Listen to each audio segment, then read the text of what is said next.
Une rue calme dans une station balnéaire argentine. Rien qui sorte de l'ordinaire.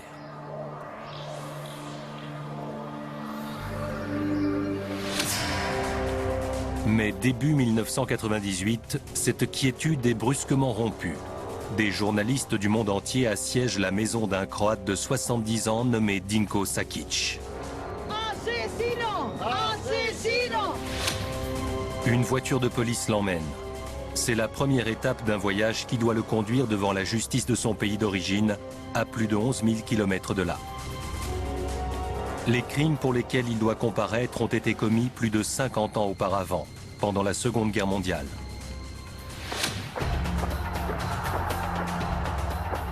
À l'époque, la Croatie était l'allié des nazis, et son dirigeant, Ante Pavelić, avait pour modèle Adolf Hitler et Benito Mussolini. Au fil de la guerre, le pays a été entraîné dans la collaboration. Et Dinko Sakic est devenu le commandant d'un des plus célèbres camps de concentration de la Seconde Guerre mondiale, Jasenovac.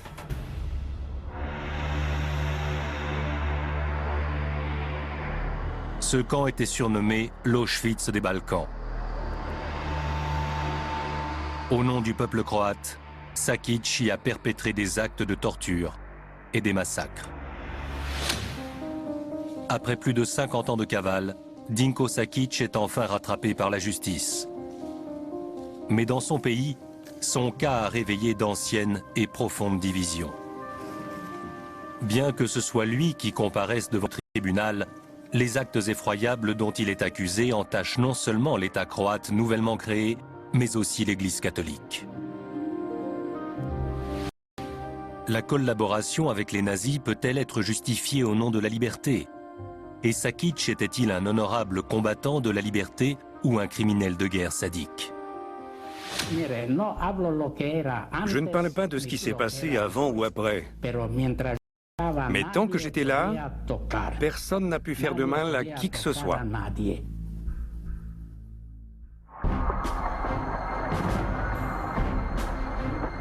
Novembre 1918, 3 ans avant la naissance de Dinko Sakic. La Première Guerre mondiale s'achève. Les troupes serbes victorieuses regagnent Belgrade, leur capitale. Le prince Alexandre de Serbie devient régent d'un nouveau royaume né sur les ruines de la guerre. Mais ce royaume est à la fois complexe et instable. En plus de son peuple, les Serbes, Alexandre règne sur les Croates, les Slovènes, les Bosniaques, les Albanais du Kosovo, les Macédoniens et les Monténégrins. Ces peuples présentent des différences religieuses, historiques, culturelles et même linguistiques. C'est un mélange dangereux et volatile. Alexandre doit régner d'une main de fer sur ces contrées disparates. Il supprime les loyalismes régionaux. Les hommes politiques hostiles à la monarchie sont écartés et parfois emprisonnés.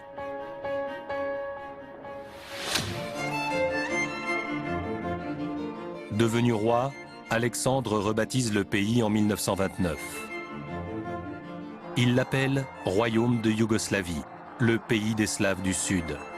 Il se montre impitoyable envers ses opposants politiques, parmi lesquels compte une figure montante du nationalisme croate, Ante Pavelić.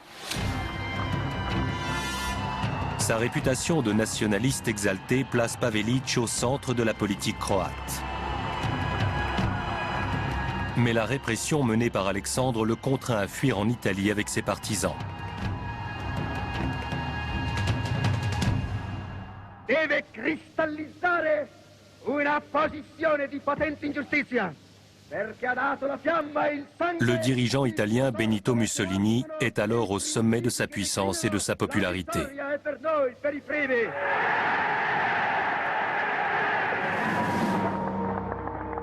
Mussolini a fondé son parti fasciste après la Première Guerre mondiale, exploitant l'amertume des soldats revenus du front et confrontés au chômage de masse. Il les a enrôlés dans des escadrons armés appelés les chemises noires, qui terrorisaient les opposants politiques. En 1922, Mussolini est devenu Premier ministre d'Italie et à la fin de la décennie, c'était un dictateur qui avait entrepris de ramener son pays au rang de grande puissance européenne. Il a suspendu les libertés civiques et anéanti toute opposition, des méthodes qui séduisent Pavelić. En 1935, Mussolini envahit l'Éthiopie et l'intègre dans ce qu'il appelle son nouvel empire italien. Il apporte aussi son soutien militaire au général Franco lors de la guerre civile espagnole. Plus tard, sous l'influence d'Adolf Hitler, il commence à introduire des lois antisémites en Italie.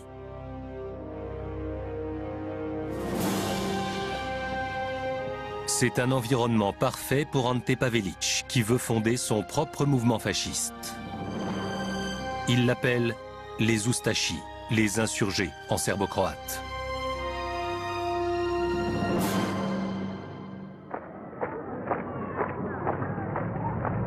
De son côté, Mussolini voit le mouvement Ustashi comme un moyen de faire éclater le royaume de Yougoslavie et d'accroître l'influence de l'Italie dans les Balkans.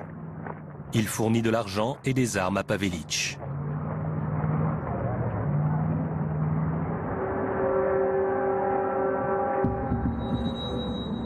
En octobre 1934, les Ustashi passent à l'action. Ils forment un commando pour éliminer leur ennemi, le roi Alexandre. Mais il faut attendre le bon moment. L'occasion se présente quand Alexandre se rend à Marseille pour une visite officielle. Salué par les Marseillais, le roi et ses hôtes français sont loin de se douter que des terroristes fascistes ont infiltré la foule.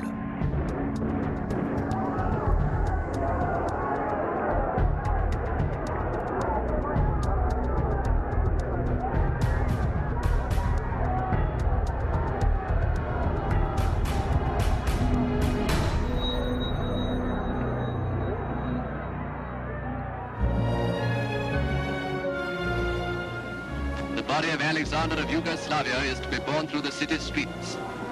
The grief-stricken Queen Maria walks with her little son, King Peter. Behind them come notabilities of every country in Europe. La Yougoslavie a perdu son homme fort.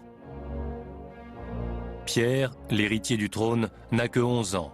Il est trop jeune et pas assez puissant pour unifier un pays.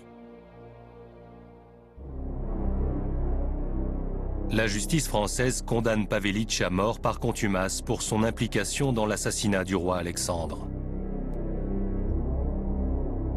Mais sous la protection de Mussolini, Pavelić et son mouvement Ustashi continuent à prospérer. Und wir müssen fest zusammenstehen für dieses Deutschland. Sieg heil!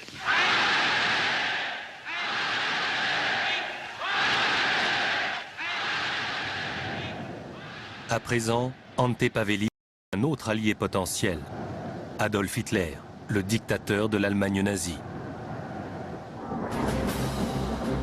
À la fin des années 1930, Hitler et Mussolini scellent leur union avec la signature du pacte d'acier. Leur alliance suscite de grands espoirs chez la droite nationaliste européenne. Pavelić pense que le fascisme italien et le nazisme allemand sont une idéologie d'avenir, grâce auquel la Croatie peut retrouver sa liberté. Il rêve d'un État croate indépendant et débarrassé de tous les étrangers, comme les Serbes et les Juifs. Cette idée est jugée extrêmement séduisante par de nombreux Croates, à commencer par un jeune homme nommé Dinko Sakic. Exalté par la ferveur nationaliste croate, il est prêt à passer à l'action. L'occasion se présente vite.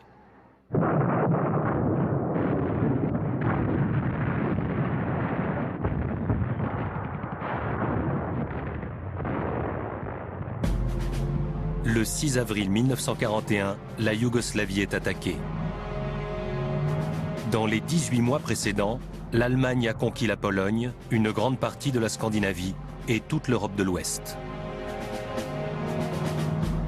C'est désormais le tour de la Yougoslavie.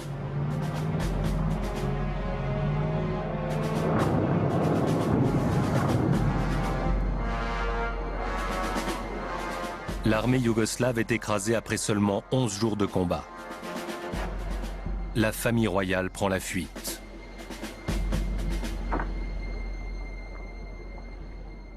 Hier werden unsere Soldaten mit jubelnder Begeisterung als Befreier begrüßt. Mais dans certaines parties de la Yougoslavie, les Allemands sont accueillis en libérateurs.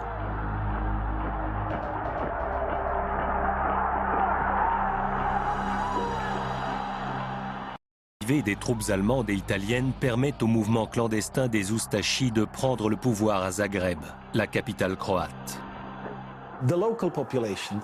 Les populations locales, composées de Croates, étaient en grande partie heureuses de voir l'État yougoslave s'effondrer.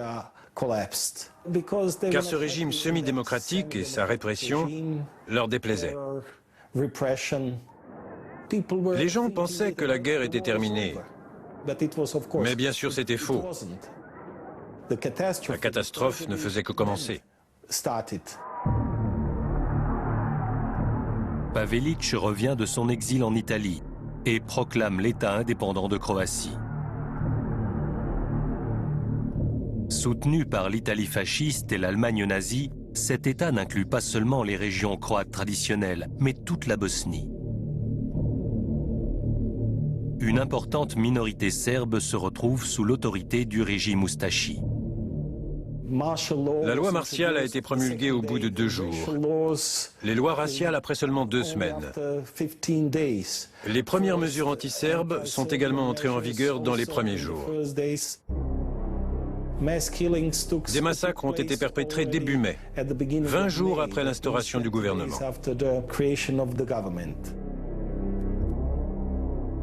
C'est allé très vite.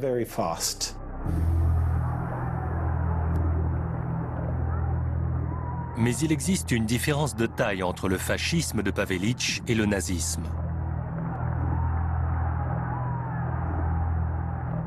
Alors que les nazis méprisent la religion, le régime Ustashi est résolument catholique. Pavelić veut créer un État exclusivement catholique et débarrasser son pays natal de tout élément étranger. Les Ustashi obéissaient à la stratégie dite des 3 tiers. Un tiers des Serbes devait être exterminé, un autre tiers renvoyé en Serbie et le dernier tiers converti au catholicisme. En devenant catholiques, les Serbes devenaient croates. Et c'est ainsi que Pavelić pensait régler ce qu'il appelait la question serbe.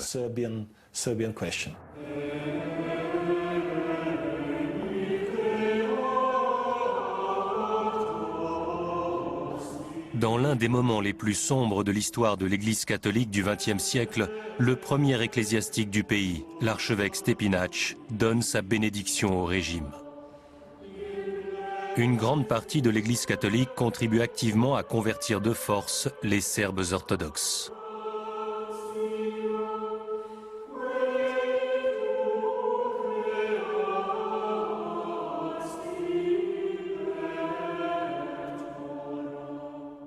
Ces relations troubles entre le fascisme croate et l'Église catholique se poursuivent jusqu'à la fin de la guerre. La position de l'Église catholique pendant la Seconde Guerre mondiale est bien sûr très controversée. Quand les Ustashi ont perpétré leurs premières atrocités, l'Église a vu ce qui se passait. Mais à aucun moment elle n'a fait preuve d'unité. Des membres du clergé ont collaboré avec le régime et certains ont même commis des crimes.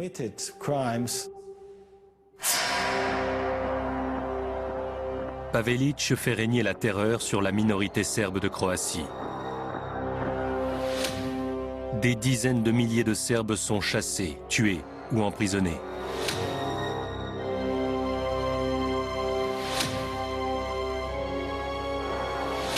Les Croates antifascistes sont incarcérés. Se pliant aux souhaits de l'Allemagne, les Ustashi visent aussi les Tziganes et les Juifs. Ils profitent de la traque des Juifs pour commettre des vols organisés à grande échelle.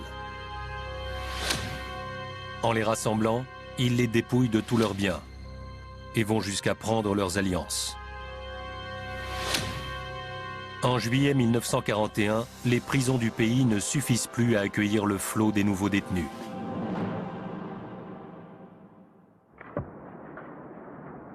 Pendant l'été, les Oustachis commencent à construire l'un des camps de concentration les plus grands et les plus terribles de toute l'Europe. Dinko Sakic, âgé de 21 ans, saisit l'occasion pour rejoindre la cause et s'engage comme gardien de camp. En quelques années, il grimpe les échelons et devient un collaborateur des nazis considéré comme l'un des plus brutaux de la Seconde Guerre mondiale.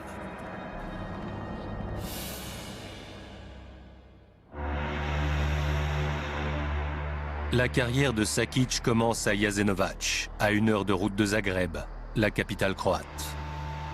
Jasenovac est constitué de nombreux camps construits sur les rives de la Save. C'est le complexe carcéral le plus peuplé de toute la Croatie.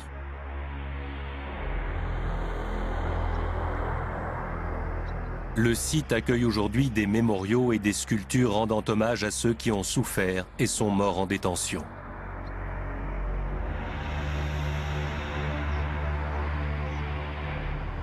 Pendant la guerre, Jasenovac est dirigé par Vjekoslav Luburić, chef de la nouvelle police spéciale de Pavelić et commandant en chef des camps de concentration Oustachi.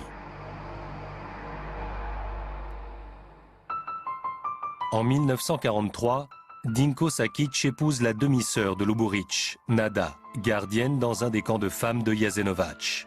Il s'assure ainsi une place dans le premier cercle de Luburić. À 24 ans, Sakic est nommé commandant du camp.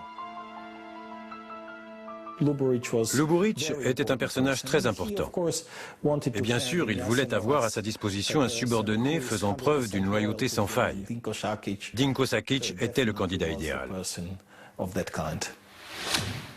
Sakic est bien plus qu'un simple administrateur. Il est bientôt chargé d'organiser l'extermination. Luburić a esquissé les plans de Jasenovac après avoir visité les camps de concentration nazis. Comme d'autres camps en Croatie, Jasenovac est conçu d'après le modèle allemand. Luburić a aussi observé la dernière technique d'extermination des nazis, les chambres à gaz, dans lesquelles hommes, femmes et enfants sont asphyxiés par le monoxyde de carbone rejeté par des véhicules à moteur. Mais les gardiens de Jasenovac préfèrent employer des méthodes plus simples.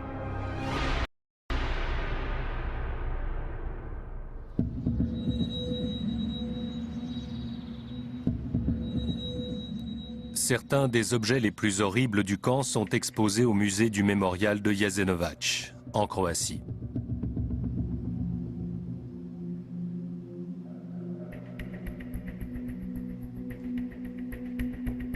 On peut y voir les armes favorites des gardiens Oustachi. Parmi celles-ci se trouve un couteau spécial appelé coupe serbe. Il a été conçu pour égorger rapidement et facilement. Un gardien s'est vanté d'avoir tranché la gorge de plus de 1300 prisonniers avec cet outil terrifiant.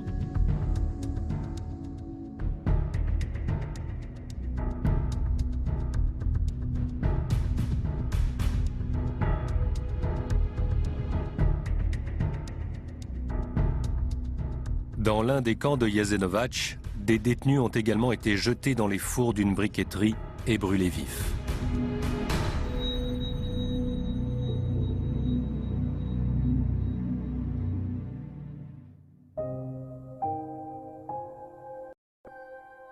Aujourd'hui, il reste très peu de survivants pour témoigner.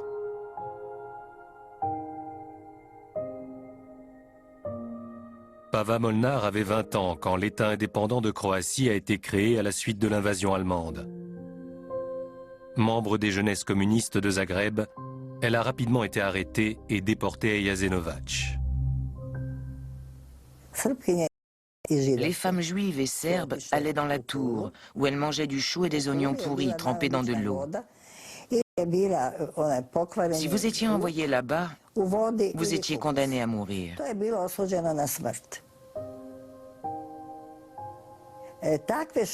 Elles vivaient parmi les rats les plus énormes qu'on puisse imaginer. Ils étaient plus gros que des chats. Ils grimpaient sur elles et leur mordaient les oreilles. Elles ne pouvaient pas s'en débarrasser.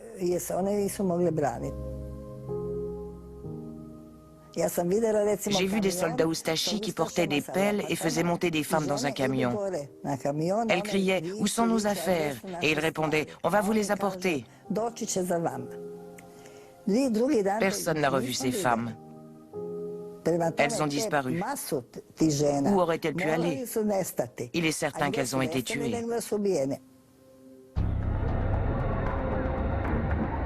Les nazis progressent dans leur programme d'extermination. Ils gazent des centaines de milliers de juifs.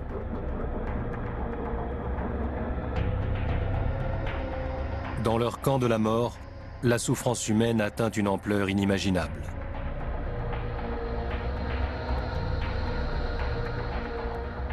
Bien que cela paraisse quasiment impossible, les techniques employées par les Oustachi en Croatie sont encore plus sadiques.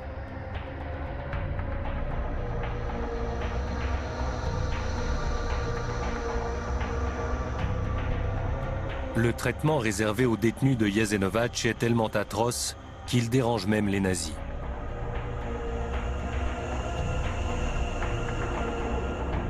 Heinrich Himmler, le chef des SS, reçoit régulièrement des rapports d'observateurs allemands basés en Croatie. L'un d'eux commente, en 1942, « Les Oustachi ont commis leurs crimes de façon bestiale, pas seulement envers les hommes en âge de servir, mais surtout envers les personnes âgées sans défense, les femmes et les enfants. Le nombre d'orthodoxes que les Croates ont massacrés et torturés à mort avoisine les 300 000.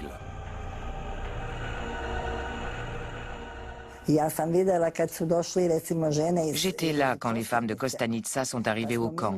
Et nous, les femmes croates, nous devions les fouiller sous la surveillance des Oustachi. Nous leur avons murmuré « Donnez-leur tout ce que vous avez.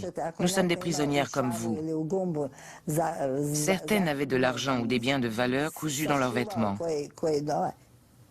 Quand les Oustachi ont commencé à les inspecter, elles ont pris peur et ont jeté par terre tout ce qu'elles avaient caché.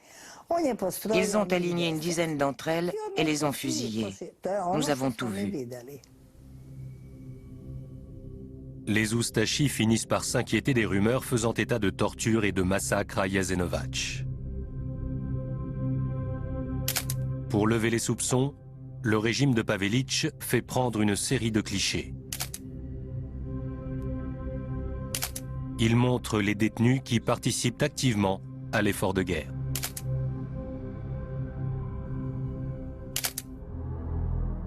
Mais hors du champ des objectifs, les atrocités et les massacres se poursuivent sans relâche. Des foules de villageois étaient amenés au camp et les Oustachi séparaient les enfants de leur mère. Il y avait des nouveau-nés et des jeunes enfants jusqu'à 15 ans. Ils étaient séparés. Ça se passait à l'extérieur, devant la tour, dans laquelle il n'y avait pas de place. Toute la ville de Gradiška devait entendre les hurlements de ces enfants. C'est impossible d'oublier cela. C'était épouvantable.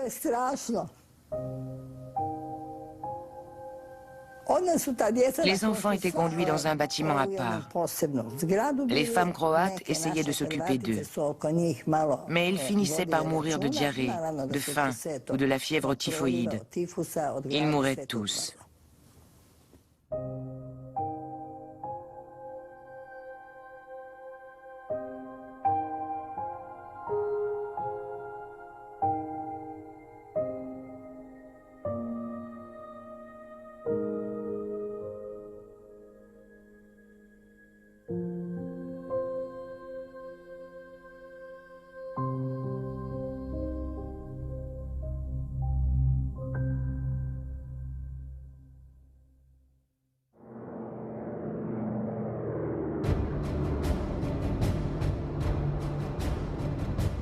Mais alors que la barbarie suit son cours à Jasenovac, des mouvements de résistance clandestins se forment dans toute la Yougoslavie.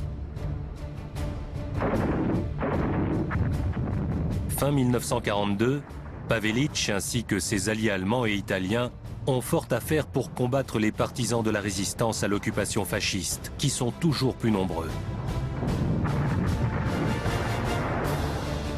Dirigé par le leader communiste Josip Broz Tito, ravitaillé et entraîné par les Anglais et les Américains, cette armée de guérilla menace de renverser le régime de Pavelić. Les partisans de Tito sont arrivés au milieu du conflit en offrant ce qu'ils appelaient la fraternité et l'unité. Ils disaient « Nous voulons vaincre les nazis, les fascistes et les collaborateurs, et nous apportons une solution ».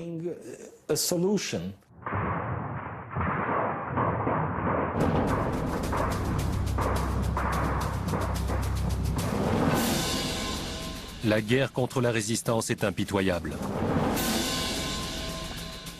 Des centaines de milliers de civils et de partisans sont tués.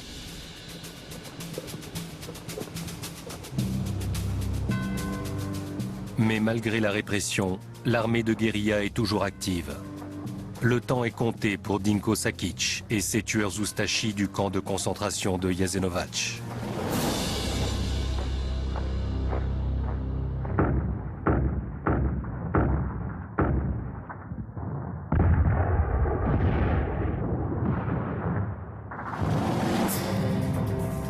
À l'automne 1944, l'armée rouge poursuit son avancée vers l'ouest et effectue une profonde percée dans les Balkans. En octobre, les troupes soviétiques rejoignent les partisans de Tito et ils libèrent ensemble la capitale yougoslave, Belgrade.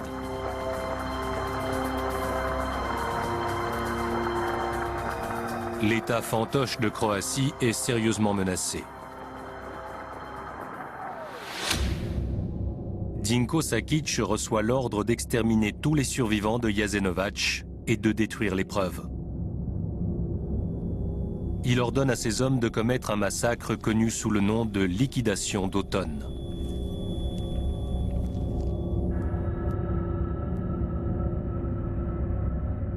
Pendant 20 jours, les Oustachis sélectionnent les détenus âgés et malades, puis les exécutent.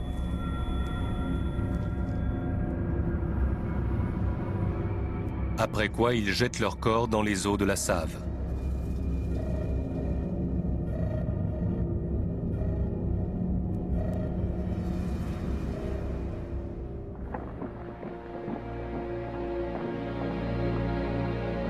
En avril 1945, les partisans de Tito arrivent à Jasenovac. Ils ne trouvent rien d'autre que des ruines, des corps en décomposition et d'immenses tas de vêtements volés aux prisonniers.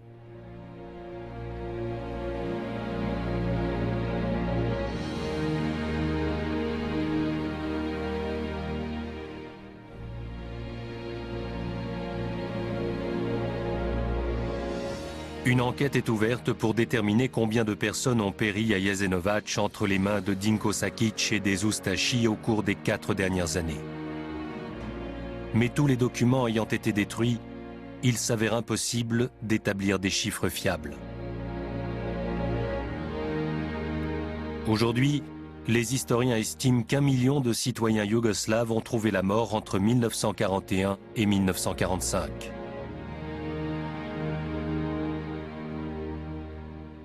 On pense qu'un tiers d'entre eux, plus de 300 000 personnes, ont été tuées à Jasenovac.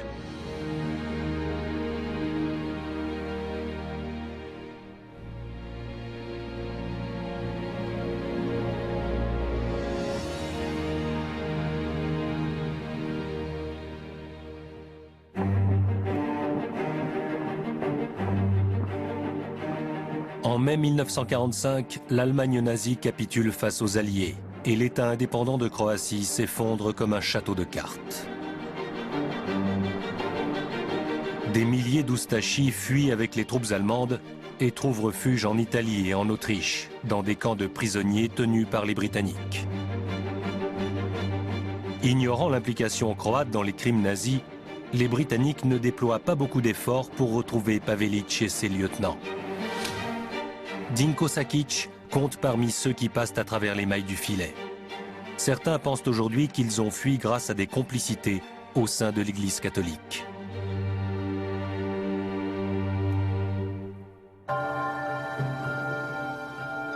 ils auraient été aidés par un haut dignitaire ecclésiastique entretenant des liens étroits avec le Vatican. Avec l'argent et les faux papiers fournis par ce réseau d'exfiltration catholique, ils ont pu refaire leur vie à l'étranger, en Amérique du Sud pour la plupart d'entre eux.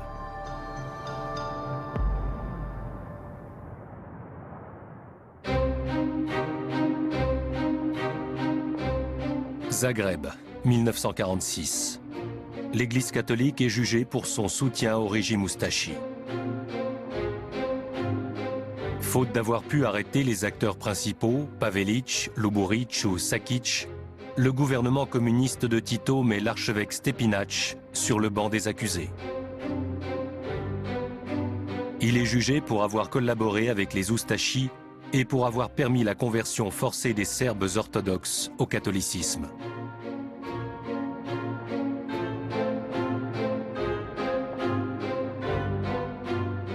Stepinac est reconnu coupable de trahison et de crimes de guerre. Un tel verdict devrait lui valoir la peine de mort, mais il écope seulement de 16 ans de prison. Étrangement, il est relâché après 5 années derrière les barreaux. En 1998, dans une démarche qui polarise l'opinion publique, non seulement en Croatie mais aussi dans le monde entier, le pape Jean-Paul II qualifie l'archevêque Stepinac de martyr et le béatifie, la première étape d'un processus visant à faire de lui un saint. Au même moment, de nouveaux éléments viennent compromettre l'Église catholique. Un document secret publié par le département du Trésor américain révèle que le Vatican conserve depuis 50 ans quelques 200 millions de francs suisses volés aux Serbes et aux Juifs par les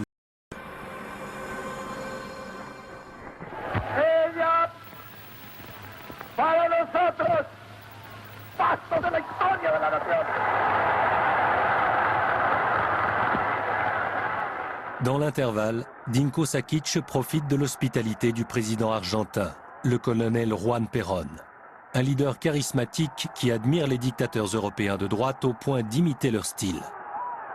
Perón voit les hommes tels que Sakić et Pavelić comme des héros de la lutte contre le communisme athée et les accueille à bras ouverts. Bénéficiant de la protection du gouvernement argentin, Sakić et sa femme Nada s'installent dans la station balnéaire de Santa Teresita, près de Buenos Aires, et fondent une famille. Sakić mène une vie paisible sous le nom de Ljubomir Sakić Bilanović et ouvre une entreprise de textile.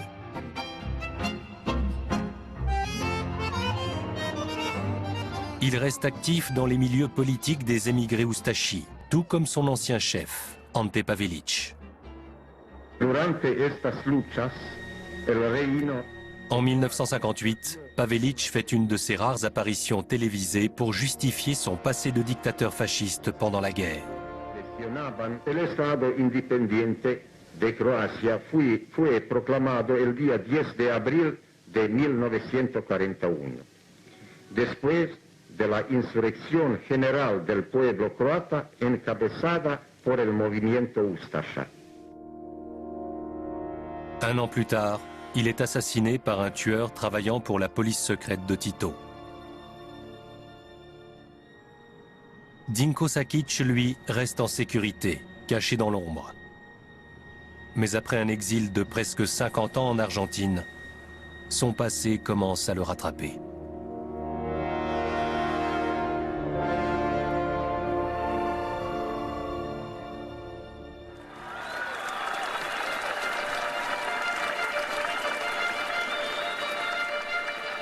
En 1990, la Croatie est sur le point de retrouver son indépendance.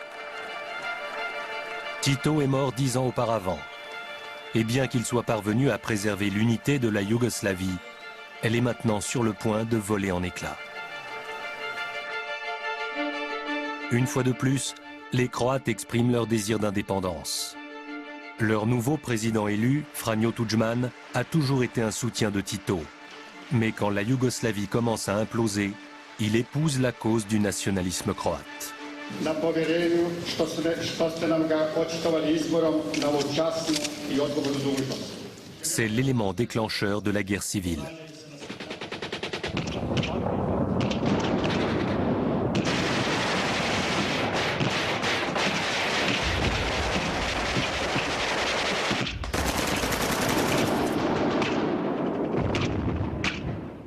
Les Serbes, qui n'ont pas oublié les crimes commis contre eux par les Oustachis, prennent les armes contre les Croates.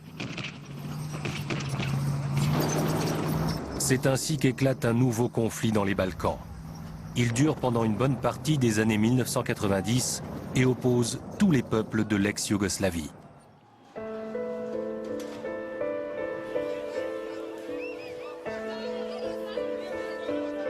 Alors que des centaines de milliers de personnes sont massacrées ou forcées à fuir leur foyer, une nouvelle expression fait son entrée dans le vocabulaire politique, le nettoyage ethnique.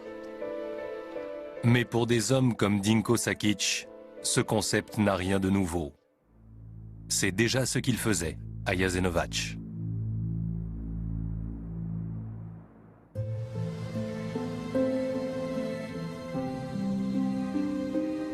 Avec le regain d'intérêt pour l'histoire sanglante de la Croatie, des journalistes d'Argentine et d'autres pays commencent à chercher Dinko Sakic pour entendre son point de vue.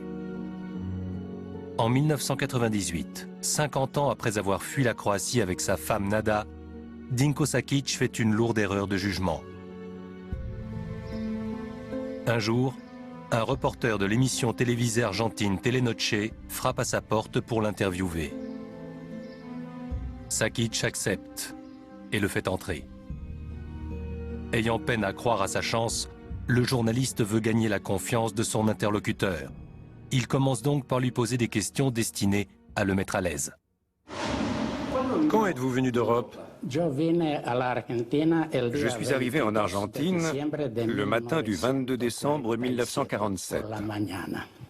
Comment êtes-vous parti? En tant qu'immigrant. Je suis venu avec un groupe de 500 Croates munis d'un visa multiple que le gouvernement argentin avait délivré aux immigrants croates.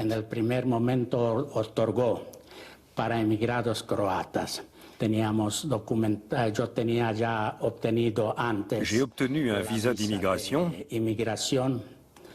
et nous étions 150 personnes à débarquer du navire Tucumán. Le journaliste commence à fouiller un peu plus profond dans le passé de Sakic. Je suis un patriote croate. Je me suis battu pour mon pays. C'est comme ça que j'ai fait mes débuts. J'étais un homme de confiance. Vous étiez aussi à Jasenovac? Comment? Vous étiez aussi à Jasenovac?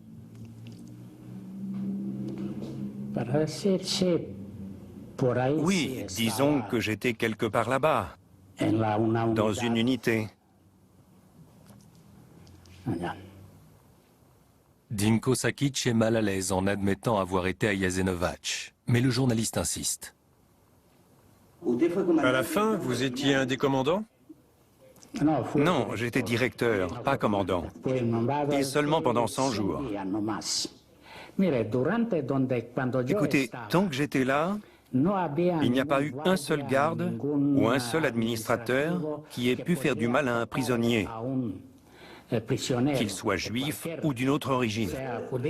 Rappelez-moi les dates. C'était entre 41 et 44?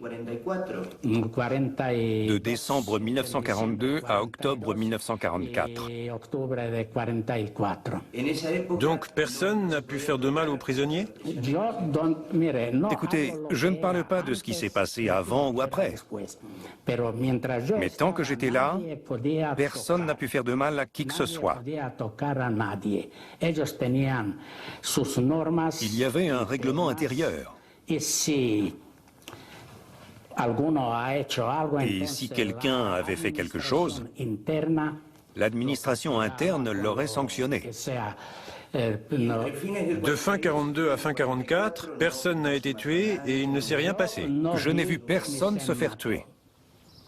Nous n'avions aucun intérêt à tuer des gens.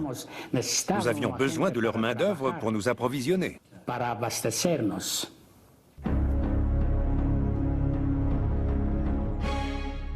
Diffusé à la télévision argentine, l'interview fait sensation. Dinko Sakic est finalement sorti de l'ombre pour se retrouver sous les feux de l'actualité. Et cette médiatisation a des conséquences désastreuses pour lui. Efraim Zourov, l'un des plus éminents chasseurs de nazis du centre Simon Wiesenthal, est informé de l'intervention télévisée de Sakic. Il entreprend aussitôt d'obtenir son extradition pour qu'il soit jugé. À Zagreb, la capitale croate, la réaction suscitée par l'apparition de Sakic place le président Tudjman face à un dilemme. Tudjman se considère comme un patriote, fier de l'histoire de son pays pendant la guerre. Il en a tiré parti pour reconstruire la Croatie. Et il a même affirmé que le bilan humain de Jasenovac avait été exagéré. De son point de vue, Sakic était un combattant de la liberté et un honorable patriote croate. Mais au milieu des années 1990, Tudjman a besoin de prouver au monde et surtout aux États-Unis que la Croatie est une démocratie moderne, pro-occidentale. Les Américains sont les premiers à considérer Sakic comme un collaborateur des nazis, un tueur sadique et un des derniers commandants vivants des camps de la mort de la Seconde Guerre mondiale. ¡Asesino! ¡Asesino! ¡Cárceles! ¡Cárceles a los asesinos! Quelques semaines après son interview, Dinko Sakic est arrêté. Les médias envahissent son quartier paisible. ¿Qué fue lo que dijo? No, no dijo nada, no estuve delante de él. No, para nada, conmigo no habló nada.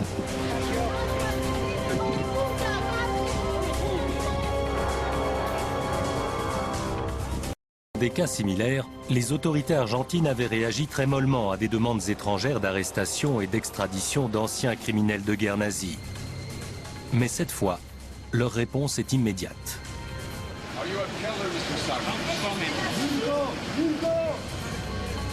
Dinko Sakic est bientôt extradé vers la Croatie pour être enfin jugé. I think that it's fair to say that this could be an important milestone for Croatian society. This trial will be a litmus test for the new Croatia, for the country which seeks to fully integrate itself into the West. We should be thinking of the victims of the Ustaša regime, anti-fascist Croats, Serbs, Jews, and Gypsies. They are the ones who deserve our sympathy and our empathy. Le 18 juin 1998, Sakic foule le sol croate pour la première fois depuis la fin de la Seconde Guerre mondiale. Sa femme Nada est à ses côtés. Ayant également servi à Jasenovac, en particulier au camp des femmes, elle a participé à des crimes de guerre et doit être interrogée par les autorités. Elle était profondément impliquée dans la mesure où elle savait ce qui se passait et elle avait vu des prisonniers persécutés et tués. Elle ne pouvait pas nier ces faits.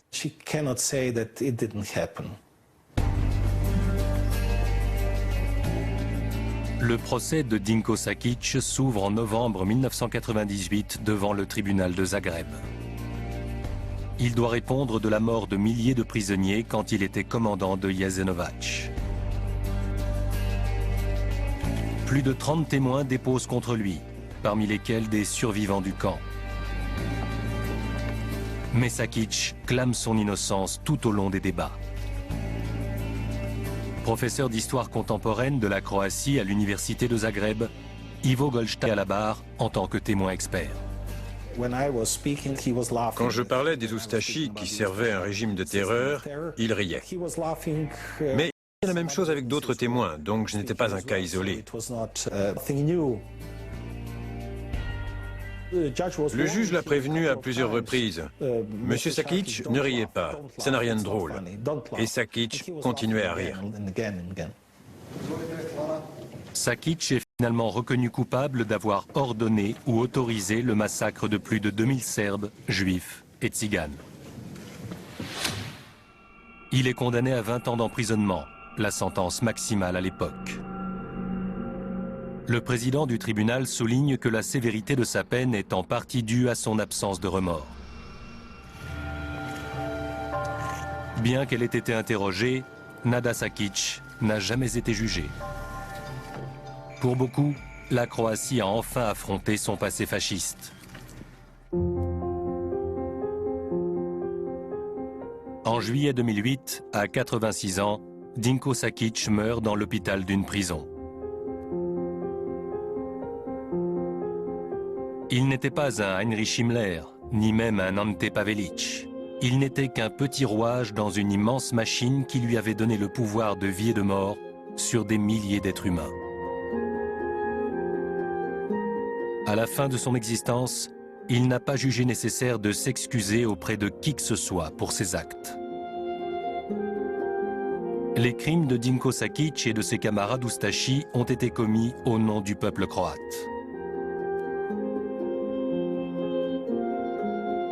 Même aujourd'hui, bon nombre de ses compatriotes considèrent qu'il n'était pas un criminel de guerre, mais un héros qui s'est battu pour la liberté de leur nation. Ils pensent que les véritables criminels étaient en fait ses victimes, les Serbes, Juifs, communistes et Tziganes, morts à Jasenovac. À leurs yeux, Sakic n'a collaboré avec les nazis que pour défendre leur nation et la foi catholique. La dépouille de Dinko Sakic repose dans le cimetière principal de Zagreb. Lors de ses funérailles, le prêtre catholique s'est dit fier de voir Dinko Sakic en uniforme Ustashi dans son cercueil. Il a ajouté que tous les Croates dignes d'honneur étaient fiers du nom de Dinko Sakic.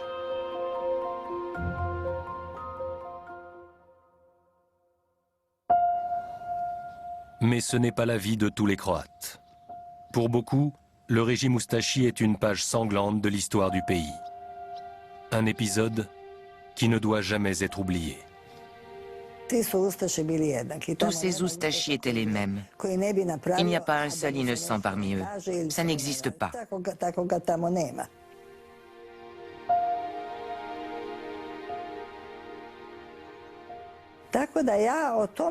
Je vois tout cela comme une atrocité qui ne se reproduira pas. Une telle horreur ne peut pas arriver une nouvelle fois.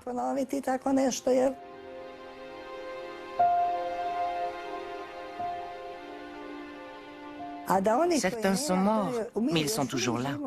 Nous vivons avec eux.